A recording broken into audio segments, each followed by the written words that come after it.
or because of the connection that is there, that is, I'm trying to, I What don't know. you say about bad karma is a narrative. Okay. So the tendency of the thought is such that it loves to play the game of tracing origins of things and looking at the destination of things. And this is why so many of the thoughts, they're about where did I come from? Where would I end up at? Okay, that's a tendency of the thought. That's a narrative. It's a story that the mind is telling itself. Ah, I come from that. I have heavy karma. I did, so and so is preventing me from being able to practice successfully. But really, at this moment, if you're able to look at the effort that is required to lift the mental rock, then you understand that with regards to whatever past we believe existed, we're reconstituting it right now. We're forming relationship with it right now. It's not a real rock, it's a mental rock. What does that mean? Like when I was younger, I dreamed about being chased by monsters. And I actually would pant. I would be out of breath from running away. I actually feel tired in the dream. I just go, ah, ah, ah. Right? I feel like my feet are getting heavier and heavier, harder and harder to lift. Right? But the moment you realize, oh, this is actually a dream. And so you're not really lifting up a physical leg. You're not lifting physical bodies. You're what? You're just mentally exerting yourself. In the same way, how much of a past do you have? Did you live a year before today? Did you live 200 aeons before today? Did you live an infinite number of aeons today? Whatever the case it might be, that past is in this present moment. It's reconstituted in the present moment. It's in the present moment you have this interpretation. That's my past. And then you immediately go into a relationship with it. You feel guilty because of it. You feel proud because of it. You feel tired because of it. Where is that past? Where is the future? And you go, oh, it's in the present. Where is this present moment? Where is this beginning point? Where is this ending point? When you investigate like this, you go, oh, time is a perception. It's a belief. It elicits a certain exertion on your part. When you think about the future, your mind immediately goes into anticipatory mode. Oh, I look forward to, oh, if only something would happen. Oh, if I could avoid something from happening, prevent something from happening. It's just mental exertion in the present moment. See that. And then you will what? You will instantaneously free yourself of whatever amount of heavy karma you believe you have. There's When you look at, yeah, the second possibility that I was thinking of, was I try I know, I understood what you said about past, like the no timing in yeah, between, just the past and present, future thing like that. So, but other possibility I had a thought of was about like the level of cultivating, like maybe I haven't cultivate enough to be strong enough to lift that mentally rock. And it's so heavy that I tried to calm okay, myself when we to, look at the start, mental cultivation, a level of mental cultivation, how well have I, or how poorly I have cultivated myself since the past, right? You look at the effect of this thought, right? And there are potentially different effects that can produce by such a thought.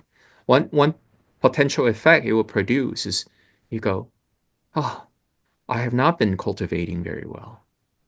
This is why I'm encountering difficulty. What use is having such a thought, right? Or you go, oh, I've cultivated very well. Right? What use is such a thought? Now, if such a thought encourages you to become more alert, to not be frustrated, right? To continue to observe activities that are present, then yes, those thoughts are beneficial. You use it as a tool. But most thoughts are not like that.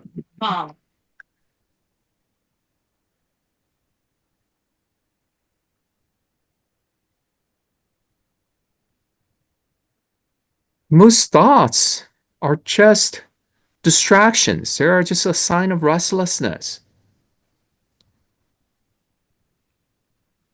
When the Buddha taught that consciousness is not self,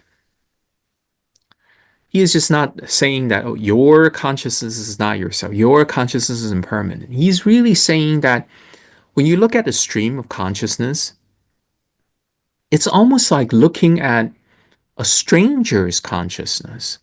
The present moment attention chooses to enter into the stream of consciousness and willingly interface with this program, with this computer simulation. And within the simulation, you inherit the so-called memories. You inherit the past. If when you're inside the stream of consciousness, it feels like you're this individual with the past. But this is just a present moment perspective. You can actually develop very deep disenchantment towards all consciousnesses. Consciousnesses are of the nature of feeling like there's a past, there's a future, there's this baggage that you have to carry forward. You have to move forward. Become disenchanted with that. Don't identify with any stream of consciousness. See, okay, there is this phenomena of consciousness, right? Consciousness is playing its own game. It's unfolding all these things. It's unfolding the storyline. But don't treat it as indicating individual called the self.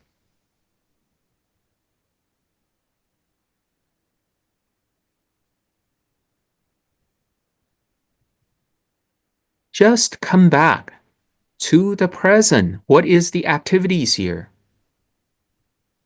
Oh, there is a mental image. There are these thoughts. There are these feelings. And then there's adding of interpretation. This is my past. This is my memory. And you enter into it. You believe it. You identify with it. This is why I am a person with heavy karma. I'm so lousy. This is why I don't succeed in my practice.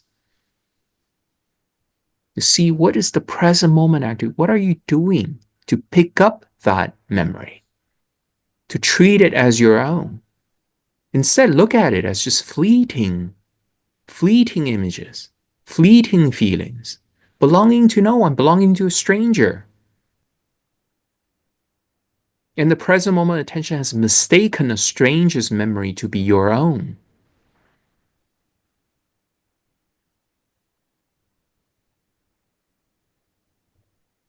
I found myself, I tend to switch tasks, but I try not to do that, just to come back without switching tasks, switching thoughts. Like, because I'm trying to find something, I get reading a book or do something, and then I came up with different project, and I said, no, I shouldn't, because I don't want to get busy just because I'm trying to get to overcome that thoughts that One way to deal with thought is to replace it with other thoughts, but then there is an even more efficacious and more straightforward way to deal with thoughts, and that is to understand the nature of thought. Once again, our meditation practice should be inclining towards a general direction of having to do less and less. And so, as you become better at it, you don't need to just replace thoughts with other thoughts. You can just understand what are thoughts. I Really thought look at them in the present moment, and their illusory nature will be revealed. I got to that point Mm, where I drop everything and no yeah. more, but not very long. And I feel like then I can pick up. It's okay. Even this idea that, oh, I am this person who has attained that, but then I cannot stay in that attainment for too long. That's a thought. Keep looking at it as a thought. The thought, it's like your consciousness is a bundle of thoughts, right? Consciousness is like people trying to influence each other by telling things to each other. Every thought arises is trying to communicate a message. It's trying to send a message to the subsequent thought. Because, oh, you need to do this. Oh, you are that, right? And then thoughts are highly repetitive. These thoughts keep occurring, keep telling the subsequent.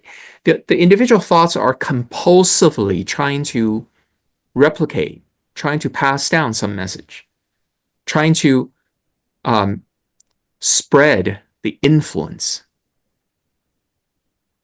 See, understand thought in such a way.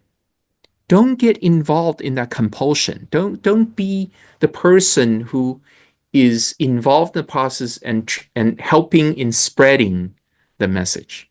Rather, allow the message to just pass through you. You don't your interest doesn't get piqued. Your ears don't get perked up. You go, oh, really? Okay, thought said so. So it must be true. And then you're interested in getting involved with thought. And so you are inadvertently generating more thoughts. You're passing down the compulsion. You're passing down the neuroticism. But rather, whatever arises, whatever thought arises, you go, oh, this is impersonal sound echoing in the valley.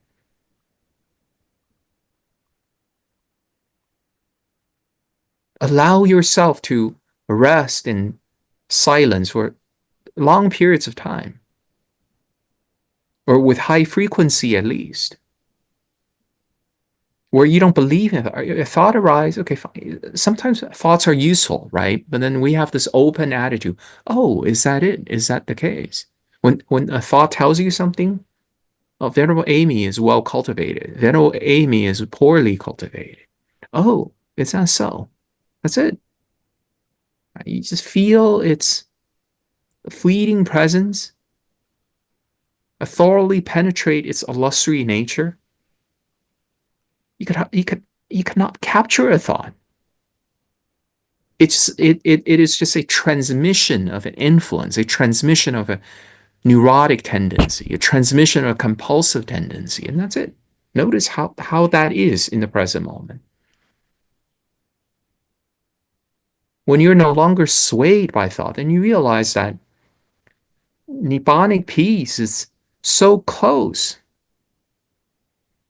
right?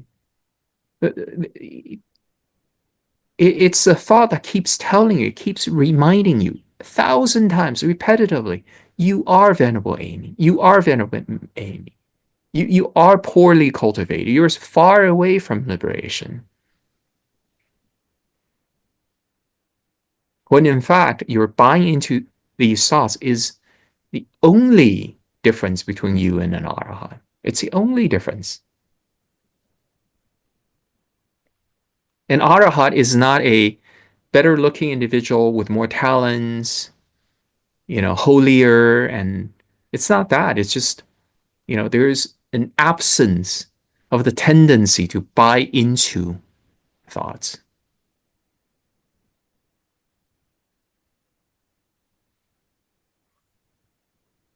Well, thank you. And last question.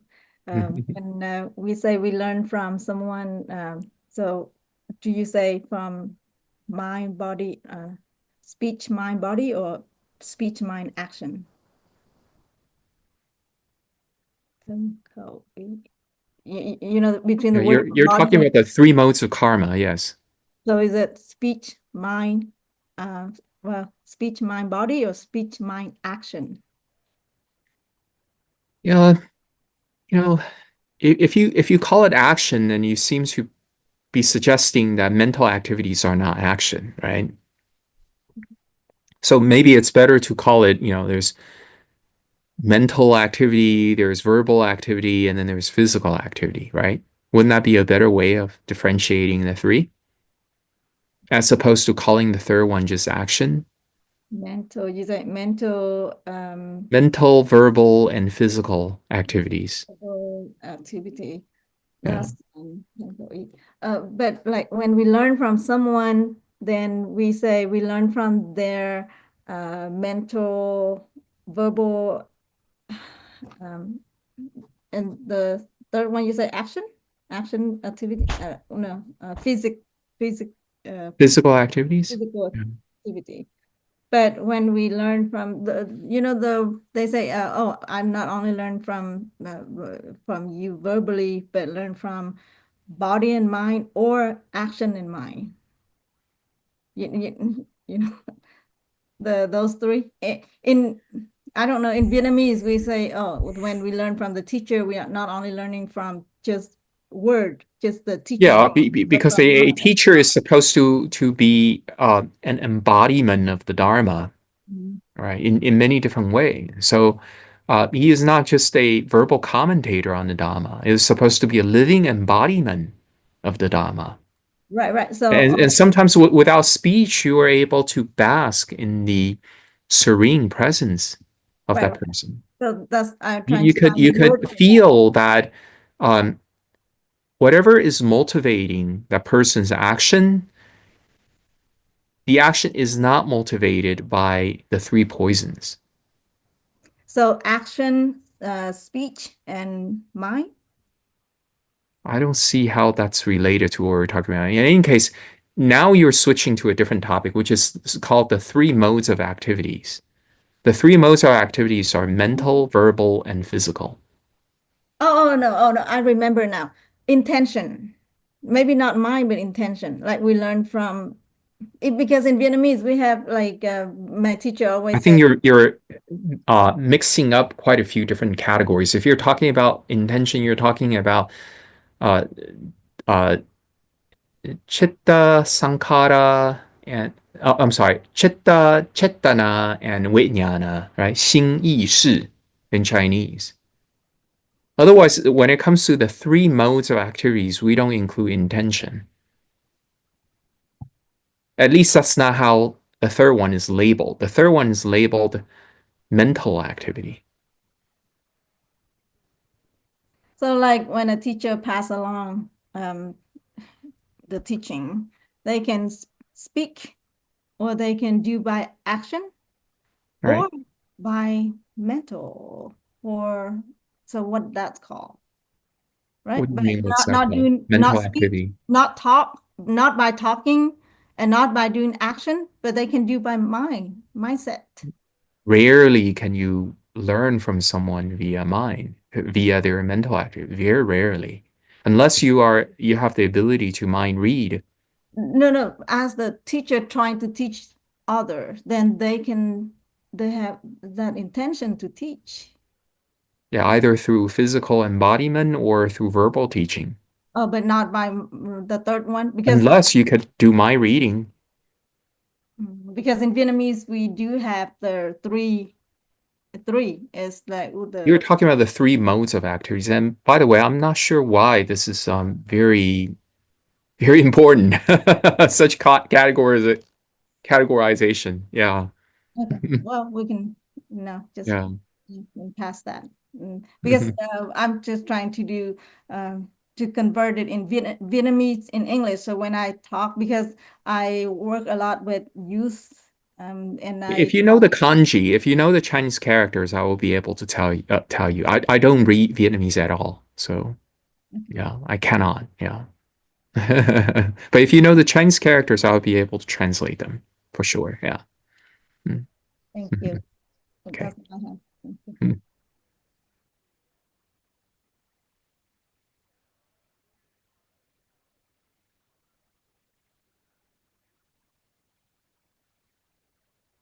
Well, not New Year yet, but Happy New Year to you and wish everything well and Happy New Year to everyone.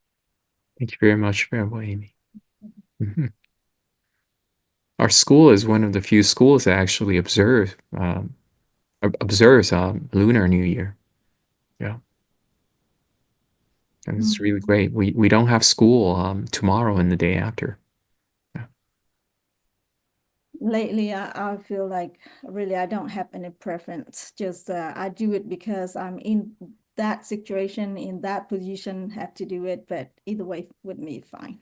You don't even have to do it, even if you're in that position. We had this conversation.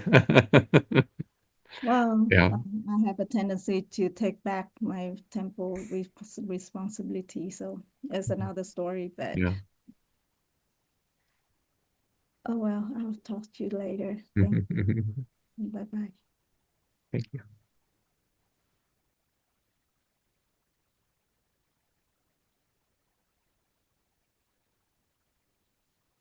Hey, Dr. Chu. Hey, Jared, how are you doing? I'm hanging in there. Yeah. Good. Um, this isn't like a standard Dhamma question, but it is something that's bothering me. I was wondering if you might have advice on it.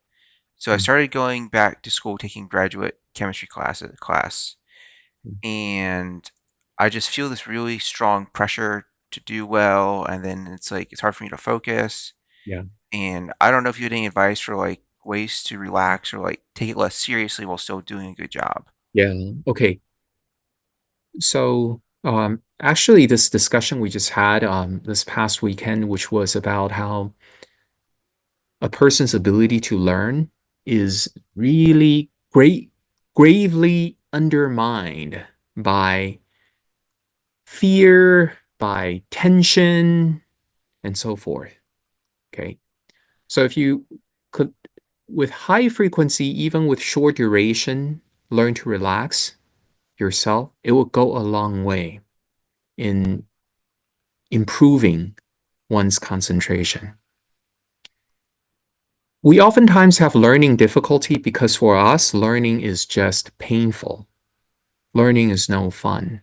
When it comes to, say, for example, memorizing concepts in chemistry, we immediately associate that experience with cocking our eyes a certain way, tightening our head a certain way, staring at pages a certain way. There are all these quote unquote fabrications that are going on. If you're able to be more alert about these tiny things you're doing when you're learning, like the tiny tightening up, the tiny, like you're remembering how when you're a little kid and your parents were scolding you when you're not studying hard. I don't know if this happens to Caucasian kids, but this definitely happens to Asian kids. We pick up our textbook, we immediately, the mental picture of our parent rises up, a yelling mother, a screaming father, right? So let me give you a concrete example of how one can learn more efficiently. Um, this student of mine is trying to become better at writing English. And so I asked her to read these famous lectures given by, like some past presidents, past generals, and so forth. I told them to just recite the lectures, but to recite in a way where they are semi-conscious of how relaxed they are.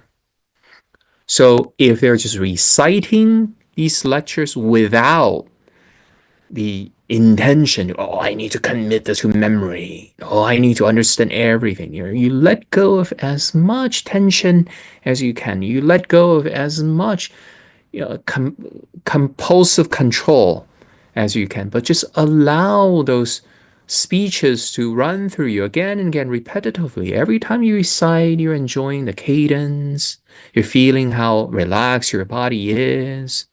And you can recite it 4 times, 6 times, 12 times. Every single time you ensure that the process is comfortable. Okay. And before you know it, you're already very familiar with those speeches. Yeah, this is just one example. I'm not, saying that this is the only learning methods, but suffice it to say, watch out for the associative effects. What sort of feelings, what sort of sensations you are bringing up when you're in the process of learning. Ensure that you associate the learning experience with relaxation, with a sense of ease. Now, you may not be able to do this uninterruptedly, but try to do this with high frequency. You could little things you can do, like bring yourself to a serene spot in the garden.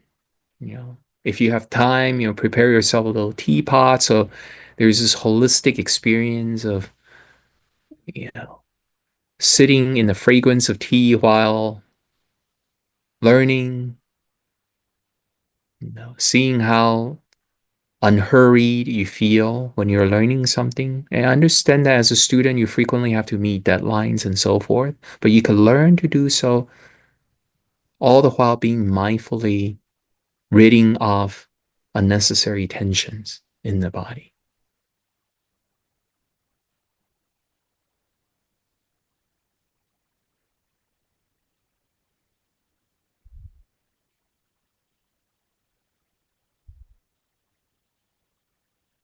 It's also potentially very helpful if you have the following understanding. Studying most subject matters are not hard at all. It takes persistence, it takes patience, right? All these things sounds very hard, but really, all you have to do is to exert 0.5% more than your average human beings at this given moment. And you keep at it. At this moment, you're applying yourself 0.5% more than the average human being, and then followed by another moment, followed by another moment. And for an hour, if you stay like that, you will have learned so much. Yeah. So don't think of learning as, like this grueling, arduous process. Okay, if in your first try, you don't understand something, don't wallow in, like frustration. Don't wallow in thinking, oh, I'm just so stupid compared to other people. Remind yourself, there's so many different approaches. The subject matter, human beings, the learning process, they're all fluid. They're all like organic processes, fluidly interacting with each other. And so, for example, if in the classroom you don't understand something, right, you remind yourself, hey, I could look up YouTube.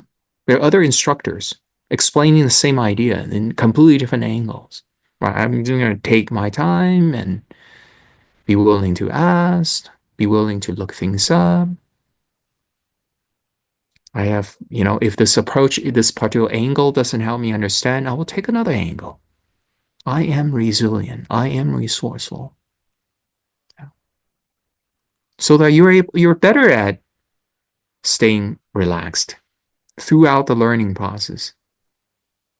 Not being relaxed, being scared, right? Feeling diffidence, these are killers to intelligence.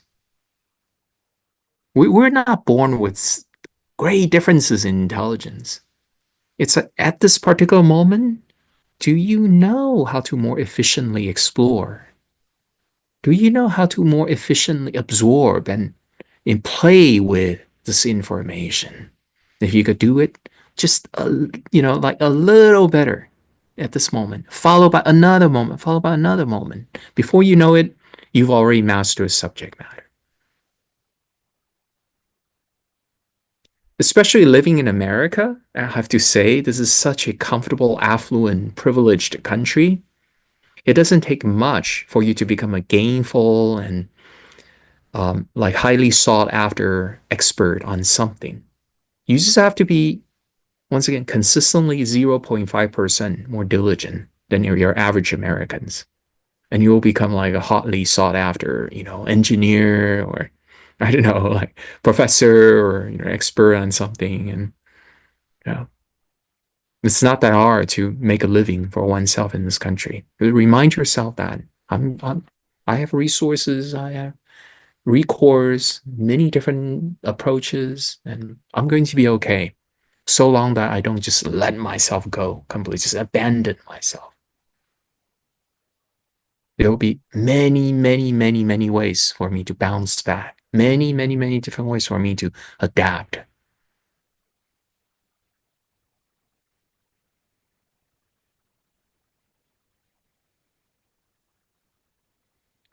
One thing I do, which is I tell myself I need to study for at least 3 hours a day, which I know doesn't sound like a lot, but for me, it's I get pretty tired. Yeah, So yeah, I set a timer, yeah. and Okay. sometimes it feels helpful, having like this objective, like this is how much I have to do. Yeah. But on the other hand, I also feel this like Okay. pressure, like, oh, I Good, have to good, do good, this much. good, good. Okay. So having a sort of time frame goal wise is helpful on a lot of occasions, but my advice is to intersperse it with break time. You don't want to go, like 2 hours in one single stretch. Okay, but instead learn to sprinkle physical activities like a brisk walk in the garden, like allowing your eyes to be able to see far away places. Otherwise, you're just focusing on the screen. You're just focusing on the textbook in front of you, and your eyes are cocked, constrained in a certain way. The same muscles being used for a long time. It's creating a lot of uncomfortable sensations, and you're associating those uncomfortable sensations with the learning process. And over time, you're going to come to dislike learning. Yeah. So you could make it, I don't know, like set up your timer in such a way so every 30 minutes you will be able to alternate, like to switch to a different activity. And by the way, by switching to a different activity, I don't mean playing computer games. That's very bad. Why? Because you're still engaging more or less the same cerebral functions, the same, eye muscles and so forth. So that particular activity is not very conducive for relaxation. But if every 30 minutes, every 40 minutes, you come up and take a walk and allow yourself to see far away places, that would be good. You would be engaging a completely different set of muscles, completely different set of brain function. Do yoga, like what you could do is you could lie on the floor and just be like a cat. Maybe you don't know any yoga whatsoever, but just think about cat. Like I'm going to just roll in different way to my heart's content. I mean, just going to twitch this way, twitch that way, and curl up like a cat, bend over, and think about what a cat would do when it's bored. Like, and then as you're rolling on the floor, you mentally picture how the different pressure points in the body they're stimulated as they make contact with the floor. As you go through this very informal self-massaging, uh, that would be good. Just spice up your learning process so that like it's not a 3 hour in a single stretch.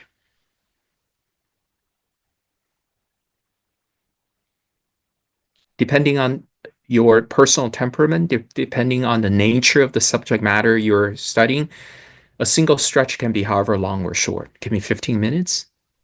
But for certain activities, like if you take a break every 15 minutes, you're kind of like breaking up the concentration that's needed.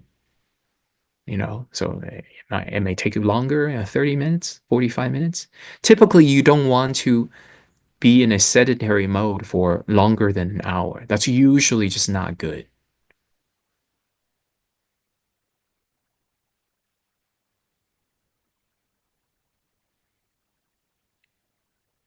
And And, another, and even, oh, sorry, Jared, let me just interrupt this is one little thing, okay? So even before your break time, let's say that you have like a 30-minute stretch where you're studying. Even in this 30-minute, it's not a uninterrupted stretch. You want to very frequently take stock of your present sensation. Very frequently go, am I too tight? Am I constricting myself? Am I associating this with some, like controlling desire, with worrying thoughts and so forth? So just frequently come back and, am I comfortable? Am I studying as I rest in ease? And just keep doing that, keep doing that, keep doing that frequently. Yeah. Yeah. Mm. And then I want to ask for my meditation if I could just kind of like describe what I'm doing and get feedback. So I I this kind of came from balanced consciousness, and I don't know if that's what I'm if I'm still doing balanced consciousness or if I shifted into something else accidentally. So like I'm meditating, and then I remember to lean into one of the sense gates, and I feel into something that's there, and then there's this sense of peace, and then I switch to feeding on the peace and just like being with the peace. Yeah. If that works, that's great. That's a very straightforward method, right? You be with a piece and you try to observe if there are sankharas formed in relation to that piece. For example, you might get bored with it. That's one kind of sankhara, right? You might go, ooh, let me enjoy more. That's another kind of sankhara. Just observe whatever thing you're doing with regard to that piece, whether or not you're able to rest more naturally, more effortlessly in that piece. Okay. Um, Previously, I remember like I remember you previously mentioning how you have been investigating the mental nature, the texture of consciousness with regards to all experiences, right? That's actually a very good investigation too. You can the ideal thing is if you're doing this investigation and you can immediately feel peace, you can immediately feel the calming effect as a result of performing this investigation. Yeah, so for example, let's say you're encountering some worry. You notice worrying in the mind, and you go, the mental nature of worry. It is like this. And for a lot of people, just a simple reminder, the worry nature is like this. It's mental in nature. What does that mean? It could mean so many different things. Phenomenologically, it could mean it's fleeting, it's arising, coincides perfectly with its vanishing away. In other words, it's arising and vanishing away. They're virtually simultaneous. It's so fleeting, right? We're really dwelling on the after effect of a phenomena. We're never really dealing with a phenomena, right? What does it mean that all experiences are non-physical in nature, non-material in nature? What does that mean? And you're like kind of feeling the texture of it, and you appreciate the empty nature of it. You appreciate the impermanent nature of it. It will change your relationship with all phenomena. Yeah.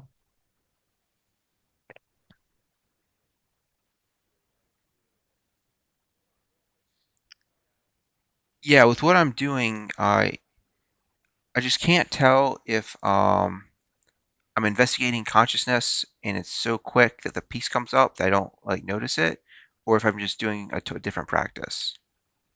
Remind yourself that that's the nature of consciousness. It's so elusive that you cannot tell what it is. Like be very lucid about this ambivalence. Be very clear about the fact that you cannot pinpoint it. Be very clear about the fact that something being mental in nature means that it cannot be put in words. It cannot be, like categorized in these neat boxes. Right? You're at a loss for word. Every attempt to make sense of it will fail. Be very clear about that. That's part of the investigation. That's part of it's actually a part of what is designed to help loosen up your grip on these ideas, on reactions. Yeah. You see, like an idea, a concept feels very concrete to us. And because we buy into ideas, concepts, thoughts all the time. And so it feels as if the world we live in is inhabited by real things, inhabited by concrete things, by real people, by real, things to be possessed. When in fact, everything is mental in nature, everything is consciousness. What does that mean? It means no, the world is not inhabited by concrete things. It's a mess. It's fuzzy.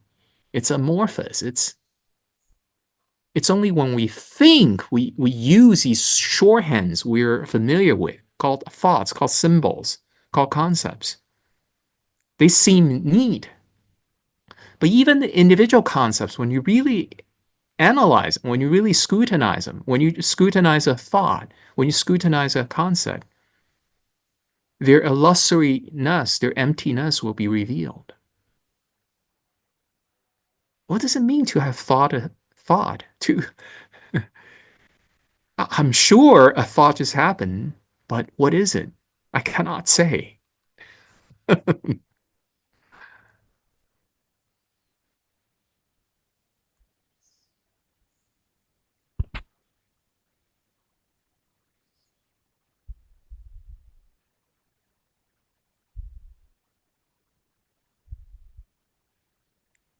Like once you learn to be more relaxed with the learning process, you will be able to afford to be creative in your learning approaches. So let me give you an example. Like when I was um, taking the SAT exam for college entrance for um, I wanted to commit to memory the entire quote unquote SAT vocabulary, right? And the way I do it, sometimes I will picture the word in my mind and then forming relationship between the word and the actual item. Sometimes I will recite the word like a mantra. Sometimes I will write calligraphy with those words. Okay, just, like delving into the cursive aspect of the word so I form better mental picture of the word. Right. Sometimes I uh, test myself by asking myself the definition of a word, by providing an alternative definition of the word. Sometimes I reverse the process. I will, create flashcards that contain definitions, and I have to come up with a word that actually correspond to those definitions. I do all sorts of back and forth, in and out, different kind of associations. And in one single summer, I've committed to memory something like, 7,000 words. Yeah. And people think that's like an impossible feat, right? That's such a great accomplishment and so forth. But if you have a playful attitude, if you're relaxed about it, now I recall, it wasn't a hard process at all. It was, it was stimulating, it was interesting, but it wasn't hard at all. In one single summer, I completely transformed my English ability. I'm not saying, oh, I'm such a great English speaker, but I am much better, like after that one single summer when it comes to writing, when it comes to reading comprehension. So if you're relaxed, if you have a playful attitude, you're not daunted by the seeming idea, oh, this is a very hard subject matter. Oh, that's a improbable task. You don't buy into that. And you could really accomplish, great things. Most human beings, they will tell you, oh, organic chemistry is so hard. You're going to fail. But that's most human beings. Most human beings are, I don't mean to put it in a, like, I don't mean to say this in a condescending way, but most human beings are stupid. Stupid because they are so burdened by mental defilements. There's so much baggage they have to deal with, moment after moment. And therefore, as a result, the mental clarity is greatly diminished. Believe in your incredible resilience.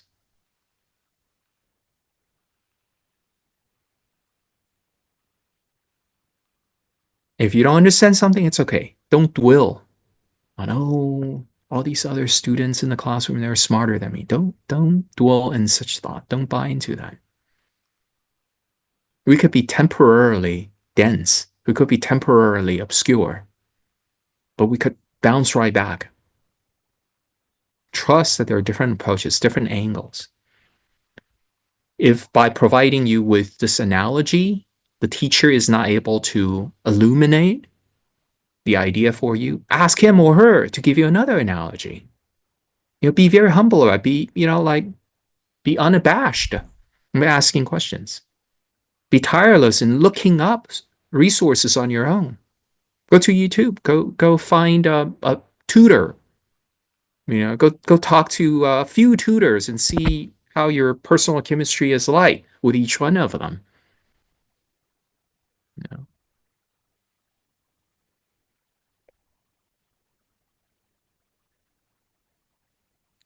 Yeah, I'm not sure how to make what I'm doing more creative.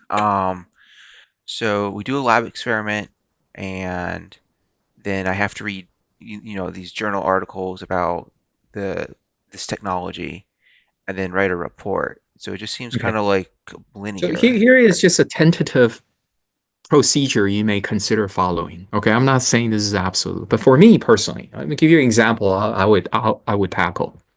Let's say that like in my college years, I was taking advanced calculus. It was difficult for me. I was never really fond of math. So what I would do is I know that um, the upcoming lecture will be on this topic, and I will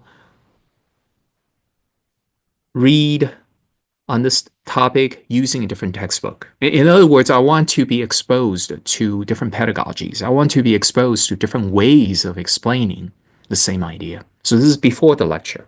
So I go into a lecture with already some, tentative ideas about the subject matter. And so when the teacher starts speaking, I'm able to much more quickly relate and remember.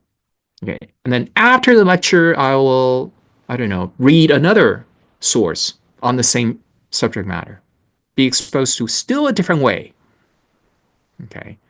And sometimes I will find a corner and just read out loud the textbook passages, the part that I have problems understanding. I'll make sure that I don't just read to myself, I'll read out loud. It's so many different ways to, and sometimes I will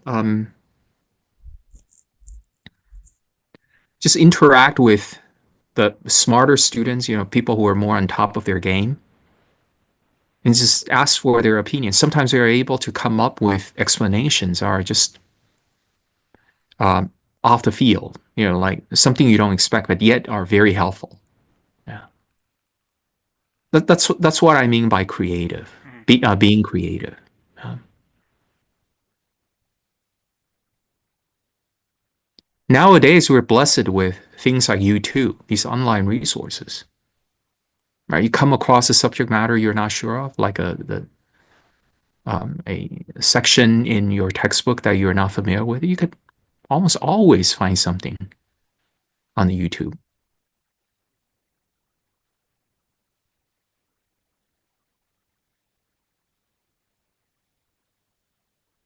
If the same idea is explained to you through through three different ways of explanation, usually we will have gotten it. Mhm. Yeah.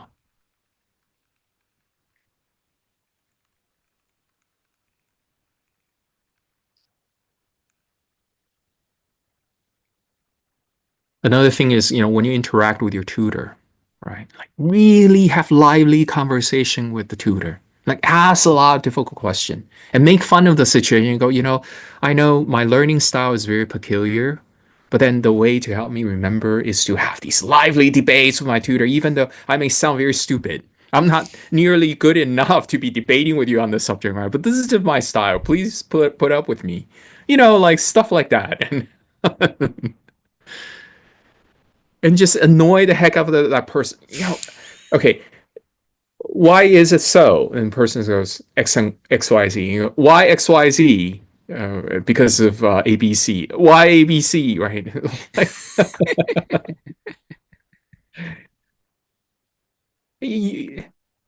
Usually, by doing so, you are also forcing the other person, you're forcing your teacher, you're forcing your tutor to come up with original ways of explaining things to you.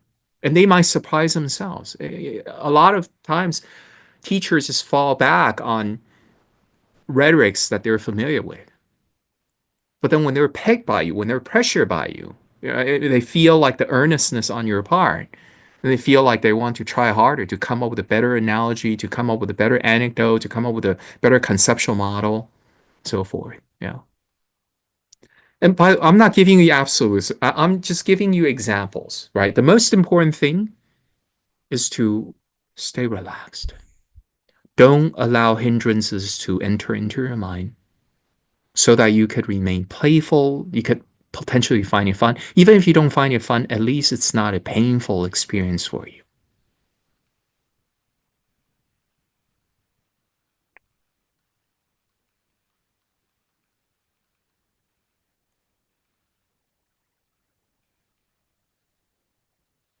There are useful thoughts we could harbor. In a lot of Asian societies, in a lot of Asian countries, your failure at a certain test pretty much dooms you to a certain lot in life. So if you don't do well at the college entrance exam, you're that's pretty much it.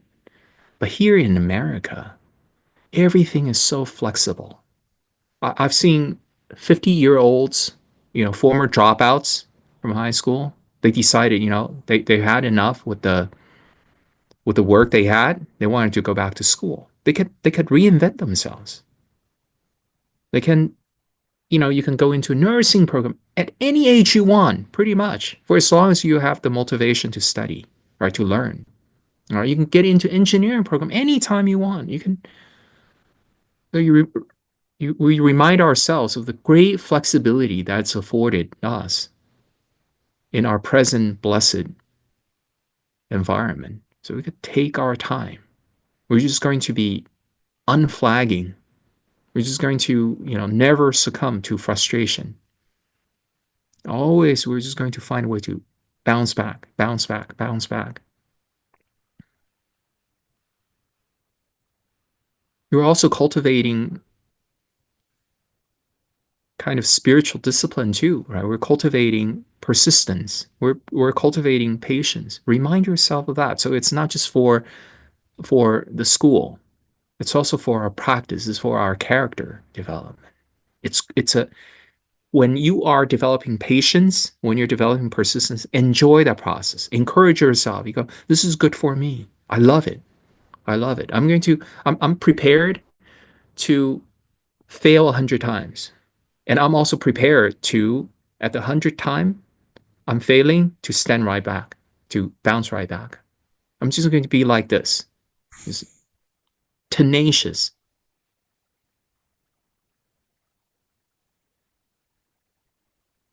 If you have these attitudes, you're already at the top percents of humanity. You will succeed. You will be able to support yourself. You will find a way. Don't worry. In this country, most people are bums. Okay.